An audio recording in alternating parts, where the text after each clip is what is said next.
Bonjour à tous, bonjour à toutes, bienvenue dans cette nouvelle séance du Cercle du Renouvellement Spirituel, consacrée à un sujet particulièrement important dans le cadre spirituel, précisément, celui du bien, de la notion de bien. C'est aujourd'hui Eberhard qui va nous présenter ce thème du bien, sur lequel évidemment nous débattrons après. Je te cède le micro, Eberhard, pour cette présentation. Merci Luc et bienvenue à tout le monde. Donc je vais vous faire une présentation sur le bien sous ses différents aspects. Le divin Jean-Jacques va nous introduire le sujet par ce qui suit. Sitôt on veut rentrer en soi-même, chacun ressent ce qui est bien, chacun discerne ce qui est beau. Fin de citation. Le bien suprême fait partie de ces catégories des plus abstraites qui ne peuvent se rattacher à rien de matériel, tout comme quelques autres, le juste, l'amour. Ce sont des valeurs ne pouvant se situer dans un espace-temps, contrairement au couple haut-bas, beaucoup peu, plein-vide, avant, maintenant, après, etc. C'est pour cela que le bien et ses consoeurs, dans leur dimension absolue, sont rattachés au divin depuis que l'homme est apparu. Cette confrontation à la notion du bien est justement ce qui caractérise l'humain. Peux-tu parler un peu plus lentement, Eberhard? Ça nous permettra de mieux s'imprégner de ce que tu es en train de nous dire, s'il te plaît. Bien. Et donc, je vais continuer. Les animaux se contentant d'appréhender pour partie les valeurs de second ordre. Le bien, avec majuscule, ne peut se cantonner à la sphère céleste, sous peine de rester une coquille vide. Il faut travailler à sa déclinaison individuelle, interindividuelle et encore socio-économique et écologique, surtout de nos jours. Et pourtant, nos contemporains se sont contentés de vivre par-delà du bien et du mal, en référence au titre de l'ouvrage de Nietzsche, que je n'aborderai pas par défiance pour les thèses de l'auteur. Selon moi, elles ne nous feront pas progresser vers un monde meilleur. Cependant, nos contemporains se décernent volontiers la médaille du bien, voulant que les autres s'adaptent à leur système égocentré de valeurs. Je suis la mesure de toute chose, dira l'occidental. Les individus sont tellement devenus égocentrés qu'ils se préoccupent furieusement de se faire du bien à eux-mêmes.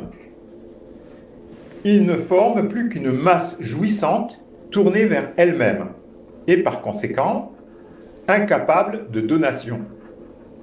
Certains me prendront pour un empêcheur de jouir, que nenni, car la jouissance est dans le don, comme l'a si justement écrit Simone Weil. D'où vient cette propension obsessionnelle individualiste? Il y eut, dès l'origine du christianisme, un projet positif de réduire la dimension collectiviste de la religion au profit de l'individuation. Tous les mouvements chrétiens, depuis le début, se sont tournés vers le rapport de l'individu à Dieu, avec pour corollaire de résoudre les conflits intersubjectifs au moyen de l'interprétation de la Bible par les clercs, oubliant au passage le rapport de l'homme avec la nature. De toutes les religions, ils ont fabriqué la plus anthropocentrée, donc je parle des clercs. Avec la radicale déchristianisation du XXe siècle, il n'est resté qu'un homme laissé pour compte, devant résoudre seul tous ses problèmes dans la société industrielle, financière et médiatique, sans accompagnement spirituel crédible. Donc, l'homme travaille pour consommer et jouir. Même de nombreux couples et petits groupes s'installant en milieu rural ont pour objectif principal de jouir des fruits de la terre sans ambition de nourrir le territoire. En toute inconscience, ils reproduisent en petit le modèle capitaliste, alors que ces derniers profitent de l'argent, donc les capitalistes, les premiers profitent de la nature. On entend bien à tous les coins de rue, profitez-en. La nature, la création pour les croyants, n'est qu'un support permettant de consommer sa ration quotidienne, à l'instar de l'industrie fournissant des objets. Le complexe médiatique est bien sûr le principal architecte de la canalisation du troupeau vers la jouissance solipsiste. On nous assène à longueur de journée que tout est relatif, sauf la doxa imposée par eux. Double point, la vaccination est bonne et obligatoire, l'homme est coupable du réchauffement climatique, arrêtez de polluer, mais consommez, etc. Et que font les mouvements religieux afin de résoudre les contradictions entre la participation au consumérisme et les dégradations de la création? Rien de significatif, à mon sens, hormis quelques saupoudrages. Une encyclique bien généraliste, je pense à celle du pape qui s'appelle Lumina, je ne me rappelle plus comment exactement, enfin je l'ai lu. Un nettoyage sous l'égide des communes une fois l'an, avec la participation des églises vertes. Ça, c'est pour la partie pratique. Je mets au défi l'auditoire de trouver un seul mouvement religieux s'engageant sérieusement au service de la création. Ils auraient trop peur de perdre leurs ouailles en leur montrant l'urgence de la valorisation des activités agricoles, écologiques et nourricières, seules capables de réaliser un bien réel envers la création, l'homme inclus. On en reparlera certainement après, mais voilà, ça c'est ma thèse.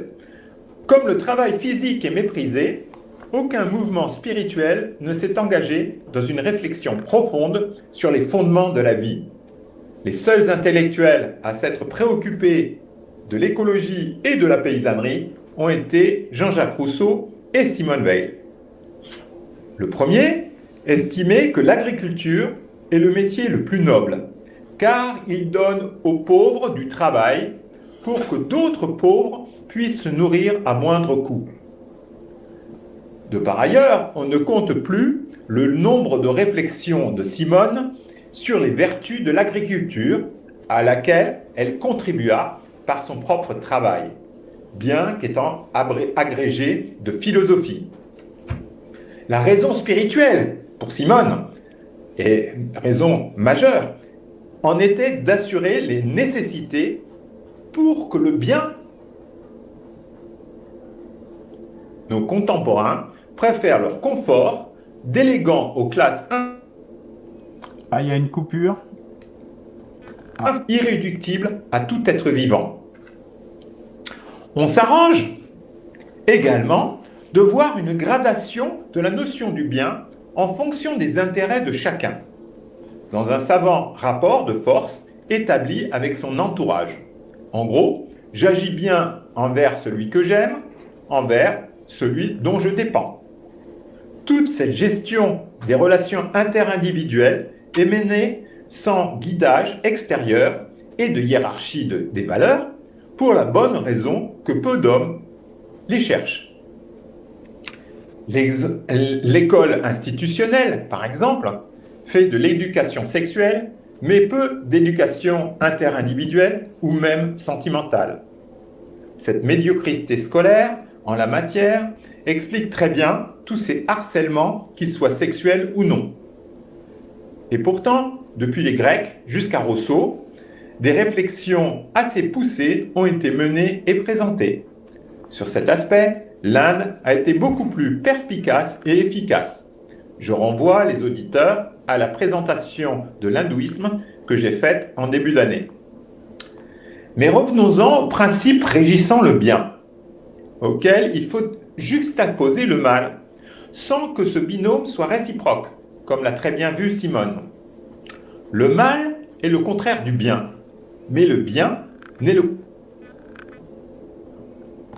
il y a une coupure de nouveau. Du mal pour procéder un bien, mais pas l'inverse. Dans cet exposé, je m'inspire essentiellement de la pensée de Simone, toute imprégnée de culture grecque, hindoue et de mystique chrétienne. À ceci s'ajoutent quelques emprunts à René Girard. Il faut comprendre la notion de bien sur deux plans, naturel et surnaturel, qui pour ce dernier, donc le bien surnaturel, élève l'homme. En effet, les hommes seulement préoccupés de choses terrestres peuvent certes accomplir de bonnes actions, mais qui restent immanquablement mélangées au mal. On croit accomplir le bien, mais on ne voit pas certaines conséquences néfastes de ces présumées bonnes actions, du fait de manque d'attention et de vision tournée vers le haut. Il est si facile de se contenter d'idéologie, de commettre des omissions et de cacher ses intérêts personnels tout en se faisant passer pour un ange. Comme exemple, on prendra dans le domaine interindividuel la vie de couple ou dans le domaine politique l'attitude pro-migrant du pape qui veut imposer aux chrétiens le devoir d'accueil inconditionnel sans qu'il ne mentionne le devoir d'assimilation aux valeurs occidentales des migrants. Par exemple, l'égalité des droits hommes-femmes. N'aboutissant à aucun bien réel, ces stratégies occultes et cet humanisme de bas étage ne peuvent que dégénérer dans le chaos. Il faut bien avoir à l'esprit que le bien naturel ne peut atteindre un niveau supérieur qu'à l'aide du bien surnaturel. Celui-ci ne peut venir que du dehors, car nous ne pouvons pas fabriquer quelque chose qui soit meilleur que nous, écrit Simone. Mais il ne s'agit pas de croire qu'un effort de pensée dirigé vers le bien suprême aboutisse automatiquement à une bonne action. C'est seulement après une crise de conscience, confrontant différents éléments contradictoires et inconciliables, que l'on peut éventuellement percevoir un bien réel. La lumière surnaturelle invisible touche l'individu qui réémet une lumière sous forme de vérité. Autrement dit, elle constitue une harmonie des contraires située au-delà de l'intelligence. La géométrie nous donnera une image plus accessible à cette thèse.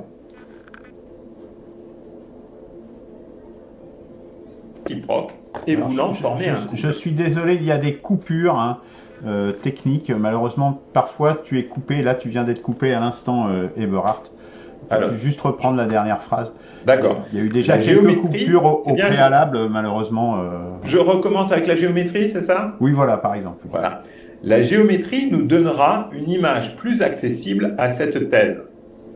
Prenons un homme et une femme ressentant une attirance réciproque et voulant former un couple. S'ils souhaitent se faire du bien, nous pouvons dresser une ligne de réciprocité entre eux, qui est nommée une volonté mutuelle de bien naturel. Si ces deux individus ont la foi en un bien suprême de même principe, un triangle se forme en lien avec la dimension surnaturelle. Mais comme la vie n'est pas un long fleuve tranquille, des crises entre les deux surgissent en fonction de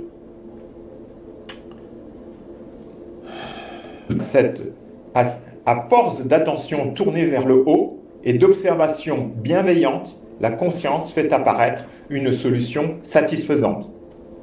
On peut le voir comme un saut énergétique qui fait élever le couple à un niveau supérieur.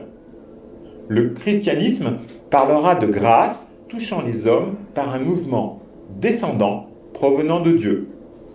Comme image, on peut prendre une graine semée dans de bonnes conditions, donnant un arbre grand et puissant, ayant profité de la chaleur et des rayons du soleil. On pourra me rétorquer qu'il existe d'autres conceptions de bien à travers le monde, qui, par certains côtés, sont meilleures que celles du christianisme. C'est certainement vrai, mais il serait illusoire car non opératoire dans notre ère culturelle de vouloir importer chez nous des éléments centraux externes pour remplacer les nôtres. L'autre fausse bonne solution, consistant à vouloir repartir de zéro, fait l'impasse sur l'inconscient individuel et collectif. On en a déjà vu les effets délétères en milieu communiste au cours du XXe siècle. Même la Chine communiste actuelle fait l'éloge du confucianisme après l'avoir persécuté pendant la révolution culturelle. Rompre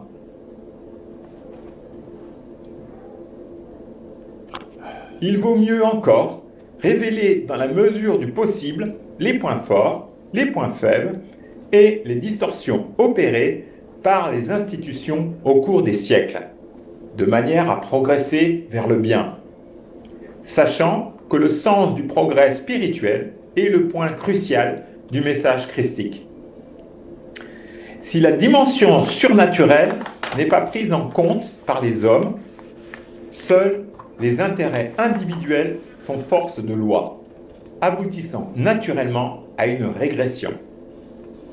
Reprenons le cas précédent. Un autre triangle, mais lui tourné vers le bas, symbolise cette attraction vers le mal. Pour les couples non mus par une conscience morale issue du surnaturel, la descente aux enfers est la règle. C'est la pesanteur qui n'est pas compensée par la grâce. Le quadrilatère, dont le pôle du bien suprême dirigé vers le haut est plus long que celui du mal, est bien sûr la configuration la meilleure. La réalisation de grandes choses est alors possible. En paraphrasant Archimède, « Donne-moi un appui et je soulèverai le monde », Simone écrira que la croix du Christ a soulevé le poids du monde entier. N'étant pas parfaits ni innocents comme lui, nous ne pouvons que nous situer dans sa lignée, comme l'a vu René Girard. Il montre très bien la révolution christique qui consiste à passer de la gestion du mal par la violence sacrificielle à l'amour, fondement de tout savoir vrai. Donc l'amour, fondement de tout savoir vrai. Nous disposons ainsi de toutes les clés afin de faire progresser notre humanité. Comme le mieux est l'ennemi du bien, il faut toujours réclamer l'impossible, tel le Christ faisant advenir le royaume des cieux parmi nous. Pour conclure, j'offre à Simone de nous ouvrir un nouveau continent. Elle écrit dans ses intuitions pré-chrétiennes ce qui suit. Au terme de telles méditations, on parvient à une vue extrêmement simple de l'univers. Dieu crée, non qu'il a produit quelque chose hors de soi, mais qu'il s'est retiré, permettant à une partie de l'être d'être autre chose que Dieu. À ce renoncement divin répond le renoncement de la création, c'est-à-dire l'obéissance. L'univers tout entier de masse compacte est parsemé de points lumineux. Chacun de ces points est la partie surnaturelle de l'âme d'une créature raisonnable qui aime Dieu et qui consent à obéir. Le reste de l'âme est pris dans la masse compacte. Les êtres doués de raison qui n'aiment pas Dieu sont seulement des fragments de la masse compacte et obscure. Eux aussi sont obéissants, mais seulement à la manière d'une pierre qui tombe. Leur âme est aussi une matière psychique, soumise à un mécanisme aussi rigoureux que celui de la pesanteur. Même leurs croyances en leur libre arbitre, les illusions de leur orgueil, leurs défis, les révoltes, tout cela, ce sont simplement des phénomènes aussi rigoureusement déterminés que la réfraction de la lumière. Considérés ainsi comme de la matière inerte, les pires criminels font partie de l'ordre du monde et par suite de la beauté du monde. Tout obéit à Dieu. Par suite, tout est parfaitement beau. Savoir cela, le savoir réellement, c'est être parfait comme le Père céleste est parfait. Fin de citation. Je vous remercie de votre attention et je mettrai dans les commentaires de cette présentation un florilège de citations de Simone et de René. Merci Eberhard de cette présentation du bien. Donc je vous propose que nous fassions un tour de table. Alors je tiens à m'excuser parce que il y a pour l'enregistrement, puisqu'il y a eu plusieurs coupures. Malheureusement au début ça fonctionnait bien d'un point de vue technique, et puis on court donc il y a des moments où il y a des interruptions du son.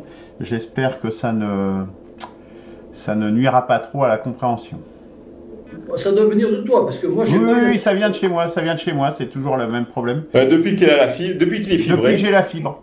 Depuis qu'il est fibroscopé. C'est pour ça que je vous ai demandé tout à l'heure si ça marchait bien avant de démarrer l'enregistrement. Comme ça marchait bien, je suis resté dessus.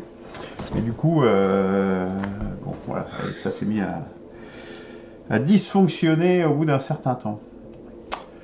Qui veut réagir en premier? Je sais pas, on a perdu Claude ou pas? Non, je suis là. Moi, parce qu'on moi je veux bien réagir. Bon, il y a beaucoup de choses là, mais d'une manière générale, que le bien soit rattaché au divin, moi j'y souscris, mais je ne crois pas qu'on puisse le caractériser par un système de valeurs.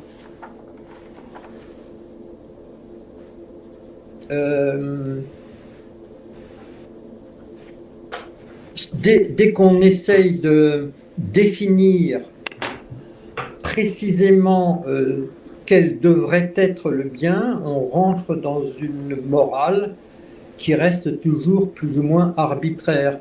D'ailleurs, Eberhard a signalé qu'il y avait d'autres conceptions du bien. Oui, il y a beaucoup d'autres conceptions du bien. En fait, il y a plein de conceptions du bien et qui s'opposent les unes avec les autres. Pour moi, le bien avec un B majuscule se situe ailleurs. Il est ailleurs et en ce qui nous concerne, il n'a pas de contenu particulier, c'est notre relation à nous-mêmes et à l'autre. Le bien se situe là, et essentiellement là, c'est-à-dire la relation à l'être. Le bien, bon, c'est l'être, dans le sens fort et puissant. Et donc à partir du moment où je me situe dans une disposition au bien vis-à-vis de moi-même et vis-à-vis des autres, en fait, ce qu'on appelle l'amour, en fait, et aimer, ça c'est l'essentiel. Après, on ne peut pas, de mon point de vue, descendre dans des considérations politiques. Bon, là, on est arrivé sur l'immigration, on est passé par l'éducation sexuelle, sur la vaccination. Bon, ok, on peut en penser tout ce qu'on veut, mais c'est pas là que ça se situe. Les choses ne se situent pas là, ni dans le rapport même à la nature, parce que d'une certaine manière, on a aussi le pouvoir d'exploiter, entre guillemets, exploiter la nature. Maintenant, il y avait un autre rapport peut-être aussi à la nature qu'on a perdu. Et le bien, en fait, cette recherche du bien, c'est la recherche de l'être en nous et de notre reconnexion avec l'ensemble de l'univers. Moi, c'est comme ça que je vois les choses, c'est comme ça que la révélation d'Arès, disons, me définit. Pour autant que je la comprenne suffisamment, parce que c'est encore une autre affaire. Voilà, donc le bien, c'est d'abord au sens où je pardonne systématiquement, au sens où je fais la paix et j'essaie d'être un homme de paix, au sens où j'essaie de réconcilier, au sens où j'évite de juger et de mentir, etc. Vous voyez, cette façon-là d'être, mais qui n'est pas une morale, qui ne se ferme pas, qui n'est pas définie de manière définitive. Parce qu'à chaque fois qu'on définit les choses, en fait, on rentre dans une sorte de dogmatique, quelle qu'elle soit, et on se méprend parce que d'autres en auront d'autres dogmatiques, et donc on s'opposera à eux. Donc c'est pas ça le fond de l'affaire. Le fond de l'affaire, c'est comment je vis avec les autres. Voilà. Comment je vis le mieux possible dans l'unité de moi-même, avec moi-même, et avec les autres qui sont d'autres moi-même, à mon sens, si je peux me permettre. Donc je trouve que là, l'exposé est un peu trop centré sur Rousseau et Simone Weil et Girard, et ça limite quand même sérieusement les choses, à mon sens. c'est loin d'être des prophètes, même si Simone Veil a dit des choses tout à fait admirables, et Rousseau aussi, et aussi René Girard, mais on est loin du compte. Si on cherche vraiment l'absolu, c'est bien au-delà de toutes ces conceptions, à mon sens, hein, bien entendu. Alors maintenant, il a dit des choses intéressantes pour moi.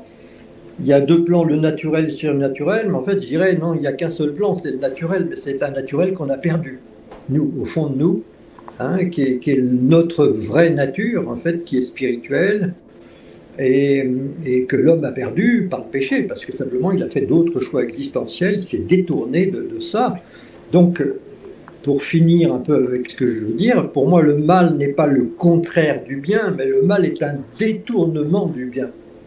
Ce qui est très différent. C'est-à-dire, le mal ne crée rien. Le bien est dans la création. Tout est créé, tout est là. En fait, c'est la manière dont les hommes vont utiliser cette création qui, elle, peut procéder d'un détournement parce que l'homme est capable de détourner les choses dans la mesure où il est aussi un petit Dieu au fond de lui. Hein. Il est à l'image et ressemblance de Dieu. Et donc, il est capable, évidemment, de définir ses propres valeurs, son propre bien, son propre mal, mais il en subit les conséquences. C'est-à-dire cet arbitraire dans lequel il s'est placé nous conduit à la maladie, à la mort, à la souffrance, ce qu'on vit depuis tout le temps. Donc, la recherche du bien devrait nous sortir de cet état-là, ce qu'on appelait l'état de pécheur. Bon, après, ça peut en gêner certains, mais au fond c'est ça. Voilà, je ne sais pas ce qu'on... Ok, merci. Je pense que je suis à un autre niveau, beaucoup plus absolu que celui dont il nous a parlé. Mais je le remercie tout de même de son exposé parce qu'il a introduit quelque chose qui n'est pas du tout facile. Ok, donc tu as été coupé, je suis désolé, juste à la fin, Claude. Hein, voilà, bon, vous ne vous en rendez pas compte. Non, il n'y a que de moi de mon côté que je me rends compte puisque c'est ma liaison qui pose problème. Donc ça coupera un petit peu sur la fin, mais je pense qu'on n'a pas perdu, on a eu ta référence à l'absolu. Mais au niveau de l'enregistrement, il y aura les mêmes problèmes? Oui. C'est à partir de toi que ça s'enregistre, c'est ça? C'est ça. Ah oui. Ouais. D'accord. Bon, je pourrais changer de connexion, mais ça nécessiterait de faire 2 vidéos du coup, donc c'est peut-être un petit peu... D'accord. Non, mais je propose qu'on continue comme ça. C'est quelques secondes à chaque fois, c'est pas non plus rédhibitoire. D'accord. Peut-être que Christian veut réagir aussi. Moi, j'attends mon tour. Eh bien, vas-y, Christian, c'est ton tour. Je fais ce qu'on me dit. Hein. Moi, le bien, c'est l'obéissance. Donc, non. Alors, trêve de... T'as intérêt d'obéir si tu veux être bien. Ah, ça... Comment? Ça a coupé, excuse-moi. Gigi, t'as intérêt d'obéir si tu veux être bien, justement. Oui, c'est ce que je viens de dire. Oui, c'est ça. Précisément. Alors, je remercie Berard pour son exposé très dense. Mais je ferai une petite critique. Je pense qu'on s'éloigne souvent du sujet. Voilà. Alors, d'emblée, par contre, il me semble qu'il a posé la problématique comme je l'aurais moi-même posée, puisqu'il a dit, il y a le bien, il y a le beau, il y a le bon. Et d'ailleurs, lorsque Claude vient de nous dire qu'il n'y a pas que Simone Weil, que René Girard et Rousseau, au départ, il y a Socrate, hein, il y a Platon, qui reproduit les dialogues de Socrate sur qu'est-ce que le bien. Et Socrate fait l'impasse un peu, enfin, il parle un peu du beau, mais tout en l'évacuant en quelque sorte, parce qu'il dit que le beau,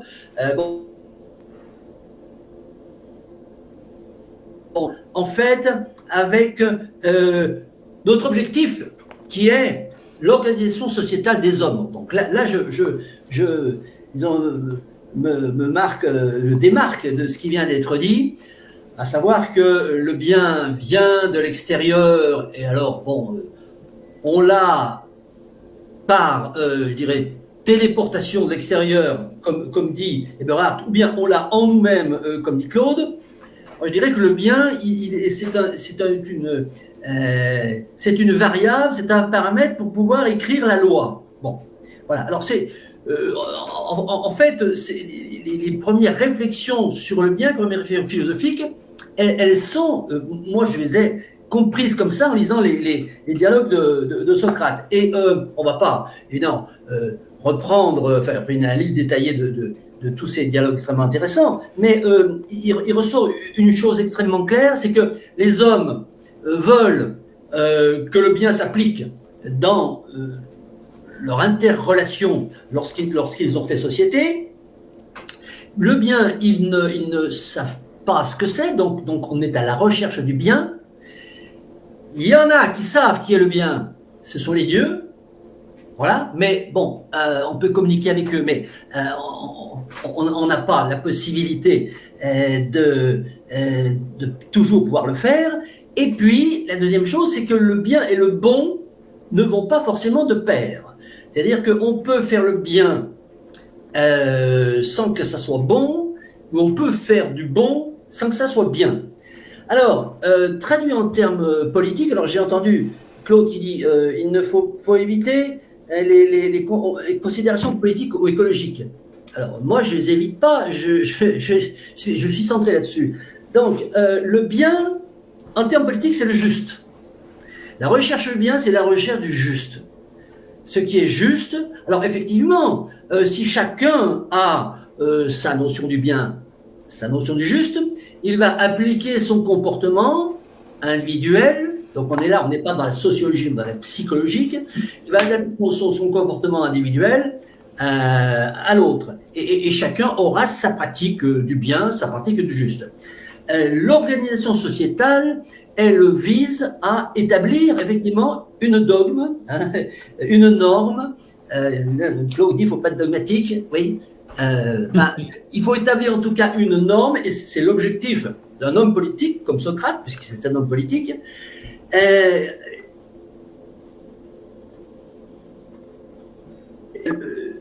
L'opposition entre, disons, la différence entre le bien et le bon, c'est que le bien c'est le juste et que le bon c'est le plaisir. Et donc, en faisant le bien, c'est-à-dire en ayant une attitude juste ou en édictant des lois justes, on donne du plaisir, on est dans la perfection totale et on est dans ce que veulent les dieux. Par contre, en faisant le bien, des fois, ça crée du déplaisir, et ce n'est pas parce qu'on fait plaisir que c'est le bien. Et alors, j'ai entendu, je ne sais plus si c'est chez Eberhard ou chez Claude, la notion de bonne action. Alors, lorsqu'on parle de bonne action, est-ce qu'on est dans le bien ou dans le bon? Donc, je me suis interrogé et je n'ai pas trouvé. Alors, ensuite, quelque chose, ça c'était quelque chose de synthétique, mais je reviens très rapidement sur quelques points que j'ai notés. Eberhard a dit une chose que je partage complètement, c'est-à-dire que le bien, c'est quelque chose qu'on ressent, hein, à défaut d'y être soumis par une loi, c'est quelque chose qu'on ressent, mais on ne sait pas le définir. Alors, il y a beaucoup de concepts comme ça, hein. Il y a la paix, et il y a la justice, voilà, bon. Et par contre, on ressent très bien l'antonyme, et c'est-à-dire le mal. Le mal, on va tout de suite pouvoir dire ce qui est mal, on va toujours pouvoir dire ce qui est la guerre, on va toujours pouvoir dire ce qui est l'injustice. Par contre, si on nous demande de définir ce que c'est que le bien, ce que c'est que le juste, et ce que c'est que la paix, on va avoir plus de difficultés. Ensuite, Eberhard nous dit que le bien est rattaché au divin. Bon, alors, j'ai une analyse différente du bien, j'ai une recherche, puisque nous sommes dans la recherche, une recherche de ce qu'est le bien et comment est-ce qu'on peut se l'appliquer à soi-même et l'appliquer aussi à la collectivité, donc par des lois et par une constitution. Il est peut-être rattaché au divin dans la mesure où le divin peut inspirer les gens qui vont écrire les lois, mais il n'est pas, à mon avis, consubstantiellement rattaché au divin. Ensuite, nous avons parlé du capitalisme. Oui, le capitalisme, lui, s'occupe non pas du bien, il s'occupe du bon. C'est-à-dire que le capital... Alors, j'ai une phrase de mon ami Paul Ariès que j'aime bien, il dit « Le capitalisme donne à jouir, mais je ne suis pas certain que cette jouissance soit de bonne qualité. » Voilà. Bon, donc, tout ce qu'a dit Eberhard sur le consumérisme, le capitalisme, la destruction de la nature pour les besoins de profit, sont tout à fait d'accord. Donc tout ça, c'est la dérive du bon, la dérive du plaisir. Alors, bon, juste un mot sur Simone. Hein. Le bien, c'est la production de la nourriture. Bon, c'est une façon de voir, mais je pense que le bien, c'est la recherche du juste, c'est pas la production de la nourriture. Quels sont tout le problème, effectivement, je suis les choses que j'ai notées à partir de l'exposé d'Eberhard. Quels sont les principes régissant le bien? Voilà la question. Quels sont les principes qui régissent le bien? Et Eberhard nous donne une piste, il nous dit le bien c'est le contraire du mal. Alors voyons un peu quels sont les principes qui régissent le mal, et on va pouvoir mieux comprendre. Chose que conteste Claude, puisque le mal pour lui, ça me paraît extrêmement intéressant de dire quelle différence il y a entre le bien et le mal, ok. Eberhard nous dit le mal c'est le contraire du bien, et donc on va pouvoir définir le bien en définissant le mal, et Claude nous dit que le mal est une dérive du bien, et j'aimerais Détournement. Voilà, un détournement, pardon, exactement, un détournement. J'aimerais qu'il nous explique. Alors, Claude, j'en ai déjà parlé, hein, on ne peut pas descendre dans des considérations politiques et écologiques, mais si, bien sûr que si. Je pense que c'est ça l'intérêt du bien, c'est une fois qu'on l'a défini, une fois qu'on a pu le traduire politiquement, eh bien, on va pouvoir éviter des dégâts écologiques, etc. Parce que si chacun fait le bien à sa façon, ce qui est mieux, donc les taux sont bien, nous n'avons pas, je dirais, la politique publique, ça n'existe pas. Voilà. Finalement, l'ordre, mais pourquoi pas, hein, bon, on n'a pas besoin de constitution, on n'a pas besoin de loi, et l'ordonnancement des hommes entre eux disons, il va y avoir une harmonie automatique qui va s'établir entre les hommes si ils sont tous imprégnés du bien. Bon, ça c'est une vision tout à fait idéale, hein. Bon, mais je pense qu'on a besoin qu'il y ait un dogme du bien tant qu'on n'est pas arrivé à la sagesse. Alors là, on faudra peut-être faire ensuite un débat sur la sagesse. Voilà, c'est à peu près tout. C'est à peu près tout ce que j'ai noté. Oui, le bien est ailleurs, dit Claude. Il est ailleurs. Il est dans la relation. C'est pas ce que j'ai à dire. Excusez-moi, votre dialogue a été coupé. Si vous pouvez le reprendre, je suis vraiment désolé, ça coupe fréquemment. Ce que vous venez d'échanger tous les deux. Là, il faut que j'enregistre moi, hein, ça peut plus durer cette affaire-là. Faut qu'il enlève son fibre. Je croyais, alors, premièrement, je croyais, on va faire le procès de Luc, je croyais que tu étais excellent en informatique. Bon. Et en plus, tu habites dans le désert français, là, dans la Creuse. Il n'y a rien qui passe là-bas. On vient t'installer dans une grande ville. Défibre-toi. Je sais pas, fais ton électricité avec un vélo dans ta chambre. Allez, qui veut parler? Vas-y. Non, mais on va pas reprendre. Attends, tu veux dire que tout ce que j'ai dit, tu ne l'as pas enregistré? C'est ça que tu veux dire? Ah, bah tiens, merde, c'est dommage, ça a coupé tout. Vas-y, fais tes interventions, Luc, à toi. Je suis un peu embêté, hein, parce que j'aurais tellement de choses à dire. Attends, juste Luc, tu veux dire que ça n'a pas enregistré? Si, ça a enregistré. Il y a des coupures de quelques secondes. Rien. Quelques secondes, ça met, voilà. Et notamment Mais votre dernier dialogue, votre dernier échange entre toi et Claude, ça a coupé à ce moment-là. Donc, je sais Non, pas. non, mais il n'y a pas eu d'échange. J'ai juste d'échange. dit une toute petite remarque. Alors, ce qu'on pourrait faire, disons, dans le cadre disons, de la formation de nos auditeurs, c'est leur proposer de s'amuser À compléter. Tu sais, le truc, l'émission à la télé, là, j'ai oublié les paroles, il faut ajouter, quand il manque un mot à une chanson, là, c'est pareil. Là. On pourrait jouer à ça, effectivement. Il faudrait qu'ils se mettent à notre place. Oui, donc je suis un peu embêté parce que effectivement, je remercie aussi Eberhard de sa présentation. Mais comme Christian, parfois j'ai l'impression quand même qu'on s'est éloigné. On est revenu, je dis pas, mais on s'est parfois un peu éloigné du cœur du sujet, du principe, ce qui me permet pas en fait d'en avoir une vision extrêmement claire de justement ce que tu as exposé, Eberhard.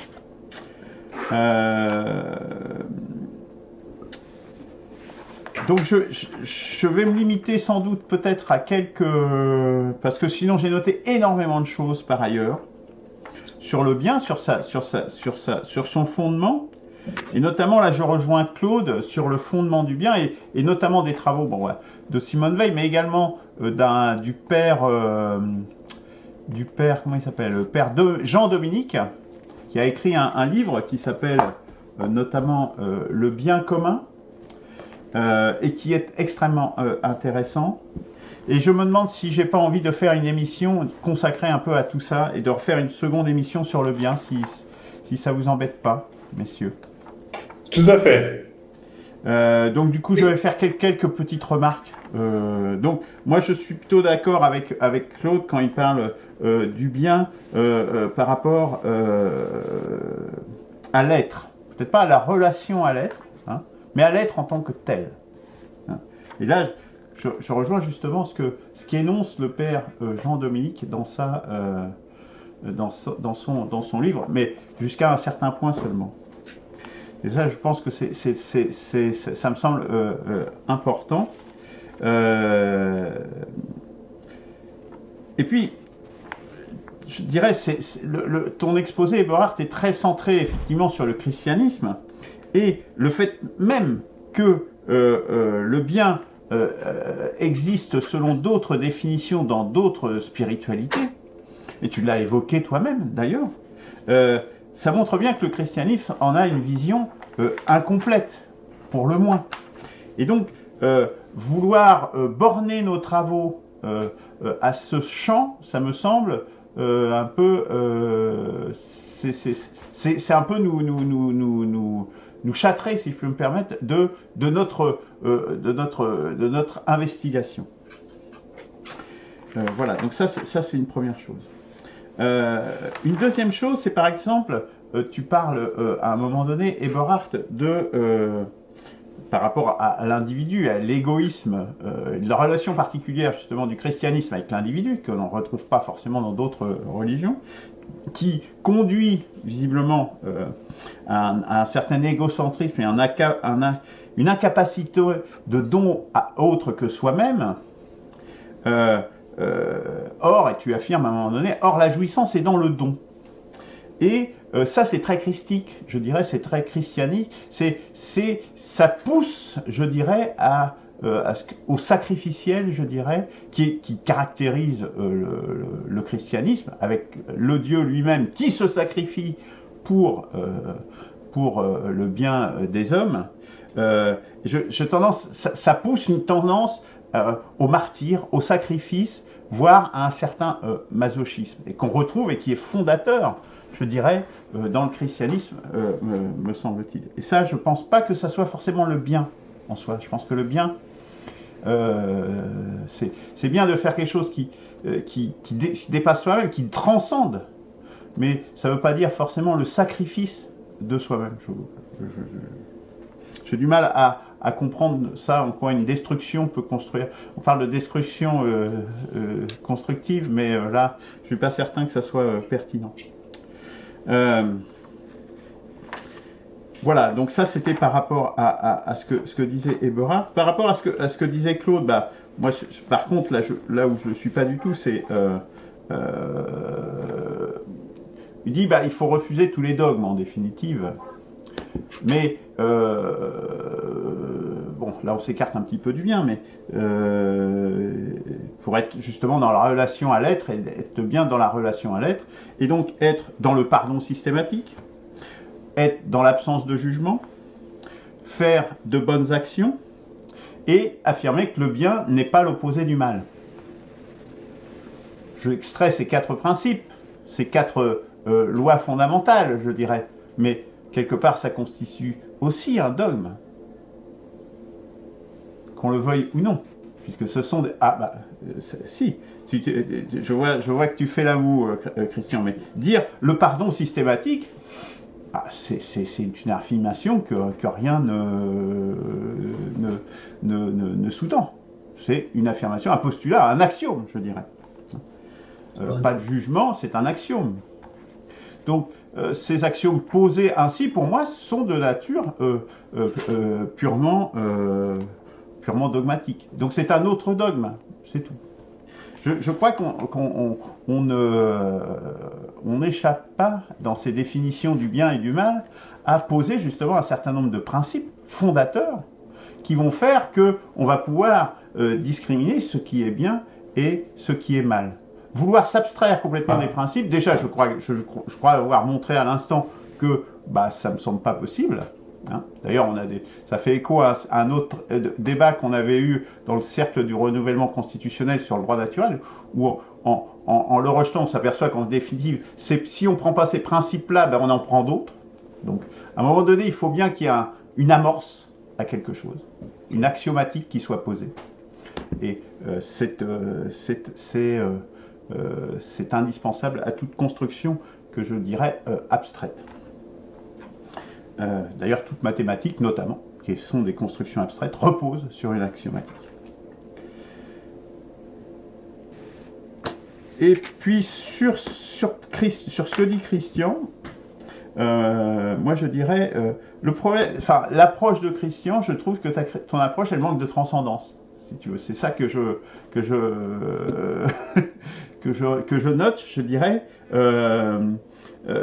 Notamment, tu le dis, lorsque tu dis le divin peut éventuellement inspirer ceux qui écrivent les lois, mais ne peut pas inspirer la loi en tant que telle. Donc ça veut dire que tu places une limite, donc chacun croit ce qu'il veut, mais en définitive, quand on va écrire les règles, eh bien, ça peut inspirer les gens, mais ça ne doit pas se traduire dans le corpus transpiré, dans le corpus législatif. Donc, moi, d'une manière générale, je dirais que ça manque un petit peu de transcendance. Il y a tu parles à un moment donné justement de principes qui régissent le bien, je reviens à ça. Je pense que tant qu'on ne pose pas ces principes, eh bien, on ne peut pas avancer. Je n'ai pas trouvé, et je finirai là-dessus, Eberhard, peut-être le préciseras-tu dans ta réponse, quel est le principe, ou quels sont les principes vraiment fondateurs du bien pour toi? Je propose qu'on donne la parole à Eberhard qui terminera là-dessus, puis oui. Voilà, parce qu'on est déjà à 50 minutes. En fait, bon, c'est des choses. Alors, j'ai pris des notes pour chacun de vous. Hein. Donc, bon, je vais faire quelque chose d'un peu de synthétique. Je l'ai dit qu'une seule fois, mais je voudrais j'ai fait allusion à une seule fois par rapport à Simone Weil, c'est que je le dis, le principe même, on peut répondre aussi à Luc, sans s'occuper des nécessités, sans s'occuper des nécessités, pas de bien possible. Sans les nécessités, sans subvenir aux nécessités, pas de bien possible. Et c'est à la fois des nécessités du point de vue relationnel humain et c'est des nécessités matérielles. Aujourd'hui, je vous le répète, si on ne s'occupe pas de la nature et surtout de la nature productive, et je reviens à ça, c'est quand même extraordinaire pour des anciens marxistes que vous êtes, de ne pas voir ce problème de la production. c'est qu'en fait, c'est une très grosse difficulté dans notre société de mettre le lien entre l'individuel et le collectif. Et d'en trouver une architecture qui soit cohérente et qui amène à une meilleure vie. D'ailleurs, Luc, qui a lu L'Enracinement avec les besoins de l'âme, hein, c'est en rapport avec ça. C'est en rapport à la construction du bien, aussi bien sur le plan individuel, mais aussi collectif. Voilà. Donc, c'est juste une synthèse très courte que je fais, mais on pourra en reparler. Peut-être que Luc fera une autre présentation, ou on pourra, parce que là, bon, il est 2 heures, et je vais devoir, moi, m'occuper d'autres choses. Et donc, on y voilà, reviendra. Donc, je promets, oui, on y reviendra. va refaire une émission prochainement. J'ai changé le planning pour que ça soit dans la continuité. Et je répondrai ultérieurement sur le rapport entre le don et ce prétendu sacrifice, mais le sacrifice, il peut être à différents niveaux. Hein, je répondrai ça, et c'est pas un sacrifice du tout au rien. Par exemple, sacrifier un peu de son confort pour pouvoir permettre le don. C'est pas obligatoirement d'aller sur la croix, quoi. Hein, voilà, c'est juste pour répondre à Luc, et que il faut le voir sur un différent niveau et pas obligatoirement aussi extrême. Oui, oui, bien sûr. Voilà. Mais bon, il y a cette notion quand même qui est. Oui, mais après c'est qui est fondatrice, je veux dire, qui est dans le christianisme, qui est. Enfin, c'est Christ, le Christ, voilà, c'est. Oui. Mais 68 est passé par là avec son anti-sacrificiel, mais de principe. Absolument. Et c'est ce qui a fait fuir le sieur René Girard, parce qu'il a compris qu'il serait bouffé par Sartre et ses petits cochons. Et c'est pour ça qu'il est parti aux États-Unis, parce que personne ne voulait l'entendre.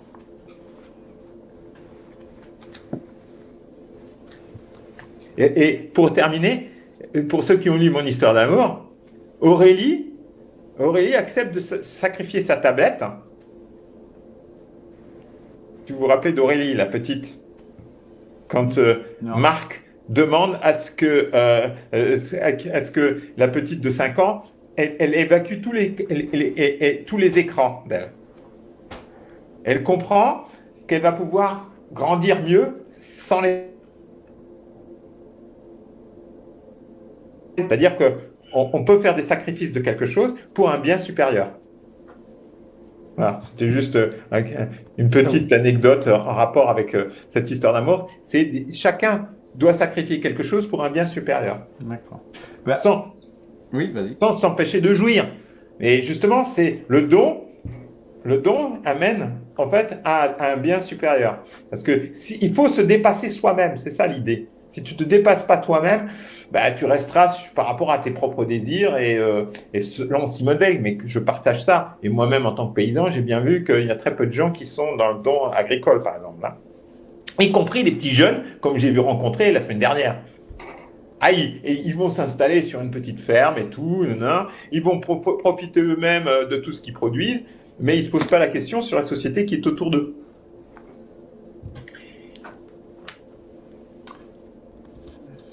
Certes.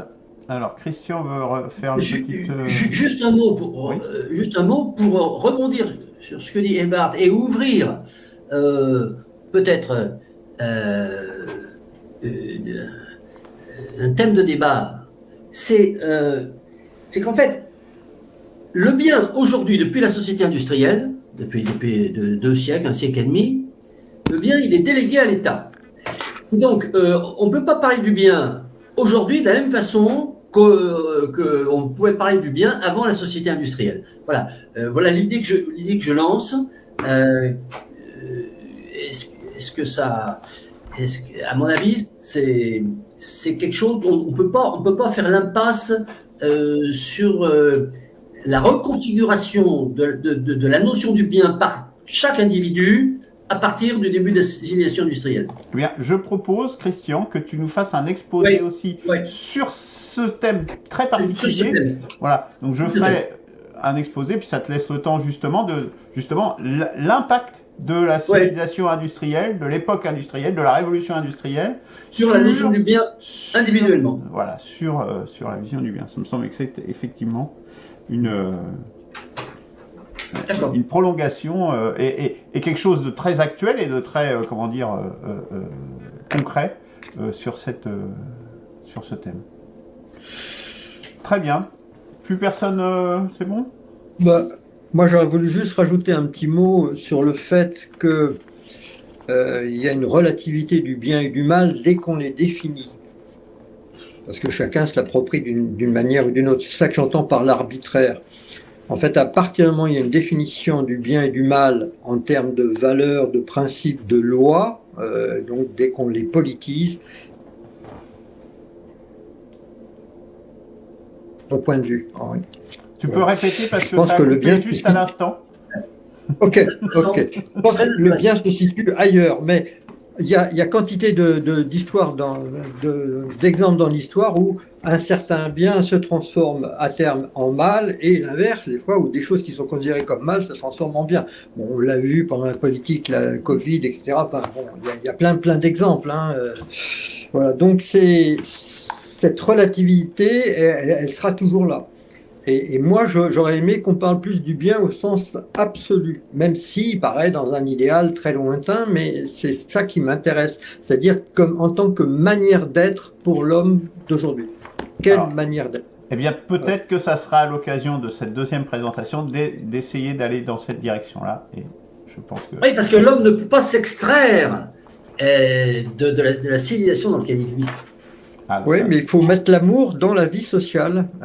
Il peut exister dans la vie sociale. C'est pas juste un truc comme ça idéal. C'est quelque chose qui peut prendre forme dans notre société. Est-ce possible dans une société de la croissance? Moi, je le crois. Et en tout cas, c'est mon objectif, c'est mon idéal. Eh bien, ça sera l'émission que tu présenteras des générations. Christian, voilà. Justement avec actualisé dans le monde d'aujourd'hui, voir si cette projection est possible.